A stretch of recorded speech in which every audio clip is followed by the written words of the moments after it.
Falo também sobre Paulo Pesolano. O Vasco está perto de contratá-lo? Existe negociação? Quais as alternativas? Para completar o vídeo tem uma série de informações importantes, como a chance de o Campeonato Brasileiro ser paralisado. Fala aí pessoal, sou Jorge Nicola, bem-vindos a mais um vídeo do canal, sempre bom ter vocês por aqui sem perder tempo. Só pedir para deixarem like, se inscreverem no canal, ativarem todas as notificações e comentarem sobre tudo o que quiserem ao longo do vídeo, combinado? Quero falar agora sobre a chance de o Campeonato Brasileiro ser paralisado.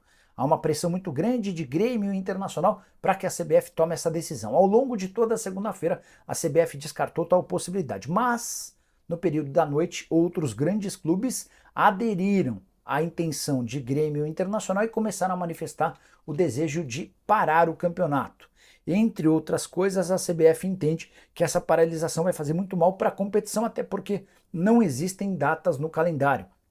Grêmio, Inter e Juventude já nem estiveram em campo no último final de semana no Campeonato Brasileiro por conta do caos que se instalou no Rio Grande do Sul devido às chuvas, muito desastre, centenas de vítimas, milhares de pessoas desabrigadas. As cenas são dramáticas, caóticas, extremamente preocupantes. E é nesse cenário que nessa terça-feira a CBF pode acabar entendendo e aceitando o pedido de paralisação. Não é algo definitivo, mas que está sendo debatido e a chance existe. Só para completar, a CBF está muito preocupada com a imagem de uma entidade que está virando as costas para o Rio Grande do Sul e todas as suas dificuldades. Antes de chegar essa pressão para a paralisação do campeonato, a CBF chegou a sugerir que Internacional e Grêmio viajassem para o Rio de Janeiro e, por exemplo, mantivessem a forma na Granja Comari, que é a sede da CBF.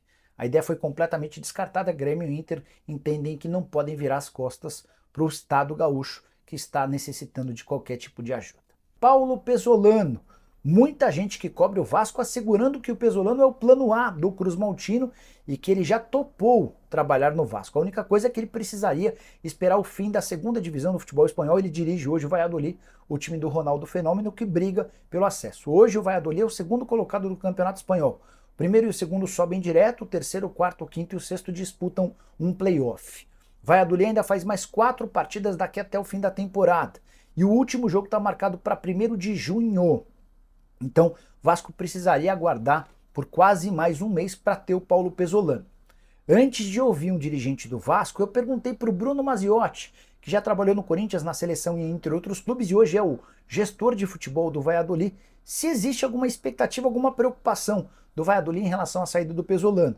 O Bruno disse que se surpreendeu com a notícia, até porque há uma previsão no contrato de renovação automática por mais um ano, desde que o time suba para a primeira divisão. E a multa rescisória do Pesolano no Valladolid é das maiores, ele precisaria pagar até o fim do contrato tudo o que tinha a receber. Então, se o time sobe, ele tem mais um ano de contrato, ele precisaria pagar esse um ano de salários para os dirigentes do Valladolid para conseguir essa rescisão. Depois de ouvir o Bruno Maziotti, eu consegui conversar com uma pessoa do Vasco, /777. E a pessoa assegurou que o Paulo Pesolano não faz parte dos planos. O Vasco negocia hoje com um grupo seleto de treinadores, todos estrangeiros. Paulo Pesolano não faz parte dessa lista, também dá para riscar o nome do Pepa, outro nome ventilado. Uma pessoa que agrada ao Vasco e a 777 é Álvaro Pacheco, 52 anos de idade, atualmente comandante do Vitória de Guimarães.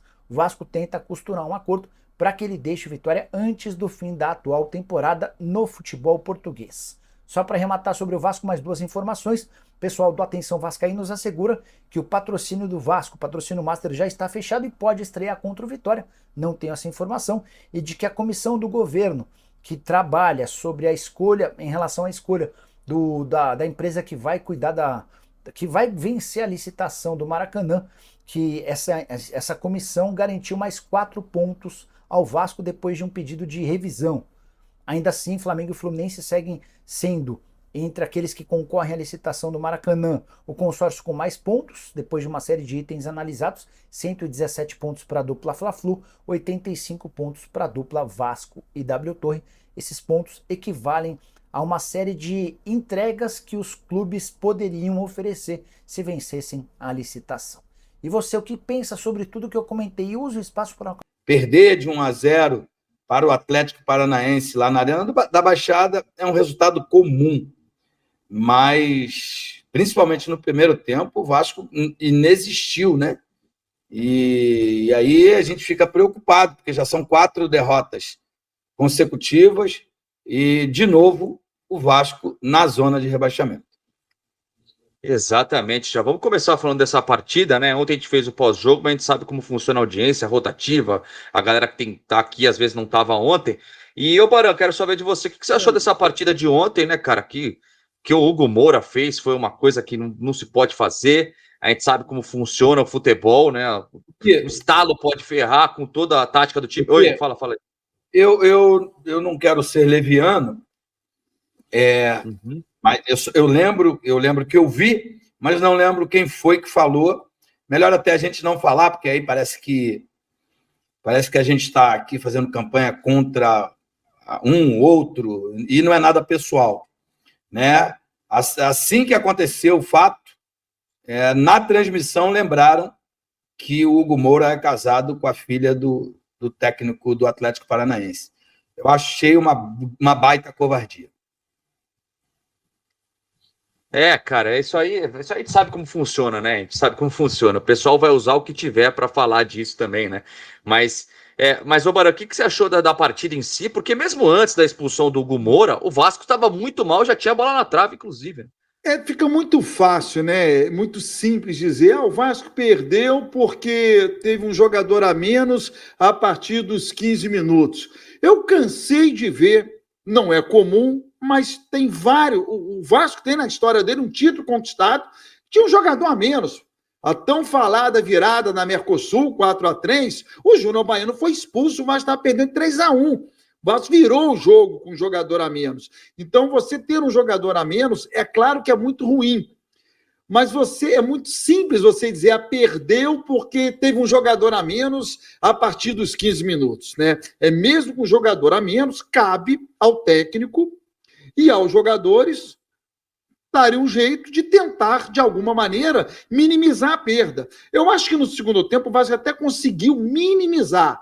Não foi o vareio que foi no primeiro tempo. Eu só acho muito simplório dizer, um jogador a menos, perdeu demais. Se não fosse aquela expulsão, não tem como a gente imaginar, se não fosse a expulsão, o que iria acontecer. A expulsão foi, de fato, muito infeliz, né? Era muito melhor ele não ter cometido a falta, mesmo que viesse a tomar um gol,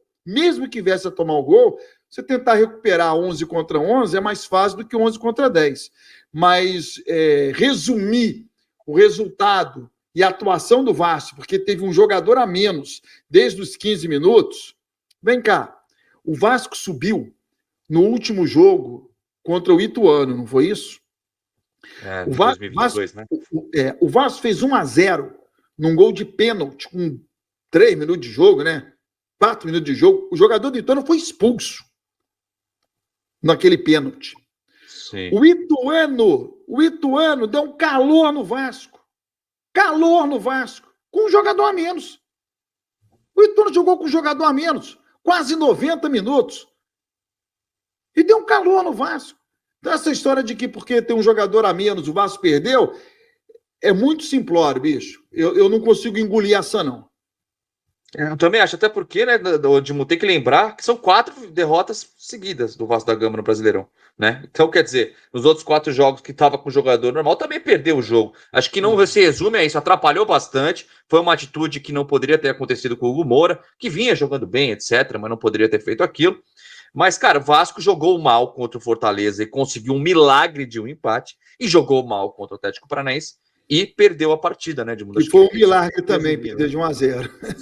Foi também um milagre, A verdade, o Guilherme, na minha modesta opinião, é que o Vasco tem um bom sistema defensivo, tem um ataque pouco criativo e um meio-campo pouco criativo e um ataque que só tem um goleador, que não é um grande craque, ele é goleador. A bola chega ao Verratti, ele faz gol. Só que a bola não tem chegado. Embora os números, né? Pedrosa, há 2 semanas atrás, trouxe uns números espetaculares do Vasco, o que mais cria, o que mais finaliza, o que mais isso, o que mais aquilo outro. E eu resumi que o número mais importante é aquele que aparece no placar. né, que dá a vitória para uma equipe ou para outra. Porque na nova linguagem do futebol, né, artilheiro do novo Maracanã, artilheiro do século, artilheiro disso, artilheiro daquilo, essas coisas não me agradam, porque eu acho que o futebol ele é igual o tempo inteiro. Você sai de um lado para fazer gol no outro e o adversário se defende naquele momento. E quando o adversário tem a bola, ele sai do outro lado para fazer gol no teu time. É isso aí que é importante. Agora, cada técnico usa uma tática, que às vezes funciona e às vezes não. Por isso que eu não gostei do fato do Rafael Paiva ele ter jogado com 3 zagueiros no jogo lá em Fortaleza e ter tido um bom resultado, porque a atuação não foi boa, e aí ele volta para um 4-3-3 no jogo na Arena da Baixada, que é ainda mais difícil, eu entendo. Senão o Vasco já teria vencido lá outras vezes, né, Barão? Cara, eu tenho batido na tecla já há algum tempo, pelo menos há 20 dias que eu digo o seguinte: o Vasco tem 3 grandes atacantes? Não. Por que o Vasco, então, joga com 3 atacantes? Por que o Vasco não joga num sistema de jogo que há muito não se faz no futebol brasileiro, mas que se fazia no mundo inteiro até bem pouco tempo atrás? Por que o Vasco não joga no 4-4-2? Por que o Vasco não dá uma congestionada no meio-campo para ter um pouco mais a posse de bola, para que os laterais do Vasco, esses sim que avançam um pouco mais, possam ter mais liberdade de avançar e bota 2 atacantes? O Vasco cisma jogar com 3 atacantes, 3 zagueiros, linha de 5, mas sempre com 3 atacantes. Porra, tu não tem 3 atacantes. O Vasco não tem 3 atacantes. Então não jogue com 3 atacantes. Bota 4-4-2. E aí eu acho que pode melhorar o time do Vasco, pelo menos uma tentativa. Agora, ficar lutando para botar 3 atacantes quando você não tem 2, eu não sei se o Vasco tem 2 atacantes. Talvez o Vasco tenha 2. O Verrete, todo mundo junto. 2 atacantes. Fora isso, não tem, porra. Exato. Você concorda com ele, Edmundo? Até porque o que contratou de volante meio de campo o Vasco da Gama, né? Claro que nenhum é aquele... Só tem o Payet, que é aquele criador mesmo, né? Concorda com ele? Concordo 100%. E eu falo aqui todas as lives, toda segunda, quarta e sexta, com medo de ser repetitivo, mas eu falo exatamente isso. O Vasco só tem um goleador. Portanto, só tem um atacante. Eu acho que o David oscila bons e maus momentos, né? A torcida até está com bastante paciência. Acho que o Ryan tem tudo para ser um bom atacante, mas preferem colocá-lo no fogo, dentro do campo, na fogueira, para que ele seja vendido já nessa janela de meio de ano. E os outros, vamos para o Adson. Não me convenceu ainda, já não me convencia quando jogava no Corinthians, me convence menos agora com a camisa do Vasco. E o Rossi, que poderia ser um bom atacante, pelo menos aquele lado de campo, dá demonstrações de que não tem vigor físico para encarar um campeonato ou 2 campeonatos, né, como o Vasco está disputando, do nível dos campeonatos, Copa do Brasil e Campeonato Brasileiro. Então, eu concordo com o Baran. Se você tem mais defensores, se você tem mais qualificados, eu digo, mais meio-campistas, povoa mais aquele setor, ganha aquele setor ali, né? E deixa lá na frente para aqueles que são os melhores. Agora, Baran, eu não estou mudando de assunto, não, mas eu não sou advogado do Hugo Moura, não o conheço, mas o contrato que foi feito, ele veio por empréstimo, e depois de 4 jogos que ele fosse relacionados, o Vasco teria a obrigação de comprar. É uma grande piada. O Vasco virou o clube mais otário do Brasil, que comprou Cocão, comprou Cleiton, comprou Hugo Moura, compra, e não faz um time. E não compra ninguém, na minha modesta opinião. Porque se fosse feito com inteligência, gastaria em 1, 2 ou 3, mas montaria uma equipe mais forte, mais competitiva. Quer comentar, Baran? Eu não sei quem pensa o futebol do Vasco. Eu não sei quem pensa. Eu sei de onde vem o dinheiro, eu sei quem é o dono da empresa, mas quem é que pensa? O Vasco parece que desaprendeu a fazer futebol, sabe? Não adianta, eu, por exemplo, eu não mexo com cozinha. Não adianta você entregar na minha mão R$1 milhão que eu não vou dar conta de comprar os alimentos, de comprar as panelas e frigideiras corretas, de comprar o tamanho da geladeira certa. Eu não sei fazer a engenharia da cozinha funcionar. Então, não adianta tu me dar a grana para isso. E parece que o Vasco desaprendeu a fazer futebol. Você bota no Vasco assim, ó, 40, 50, R$1 bilhão. Não adianta. Porque o Vasco parece que não sabe mais como dar treinamento, como fazer as viagens, a logística de viagem, o pós-jogo, o jogo, regenerativo. Parece que o Vasco desaprendeu, não sabe mais fazer isso. Eu não sei quem pensa no Vasco. Quem comanda não é do ramo. Exatamente. Aliás, não só não é do ramo, como a gente não sabe quem comanda direito, né? Cada hora é um, cada hora fala um. Ah, tá fora, tá nos Estados Unidos, tá não, aqui. Mas eu me refiro do dono ao CEO, porque são esses que a gente conhece, né? Não os dois só, tem... É verdade. Mais uma história aí no Vasco vai se arrastando, né? E demorando a ser resolvida. Agora a situação do técnico, né? Parece aí que Paulo Pesolano já meio que aceitou a dirigir o Vasco, mas não agrada alguma parte da 777, e entende que Álvaro Pacheco, técnico do Vitória de Guimarães, seria ideal para o Vasco, faz o perfil do Vasco e agrada a 777. Olha, rapaz, eu fico meio chateado, porque parece que na 777 ninguém entende sobre futebol. Não quero dizer aqui que tá errado em buscar o Álvaro Pacheco, que o Pesolano seria melhor, mas parece que não tem profissionais lá do futebol, parece que ninguém tá interessado em fazer um Vasco forte, buscar um técnico de nível que tenha sede de vitória, tenha vontade de vencer, né? E até nas contratações dos jogadores também, fazer uma contratação séria de jogadores que sejam titulares e que brigue para fazer o Vasco forte. Você vê aí a quantidade de dinheiro que o Vasco gastou, né? A 777 contratando esses jogadores, e a maioria deles são banco de reserva. Você gastou aí um valor absurdo para contratar o zagueiro João Vitor e ele fica no banco. Aí você joga toda hora com 3 zagueiros, toda partida, e você usa Medel, Maicon e Léo Pelé, né? O Léo.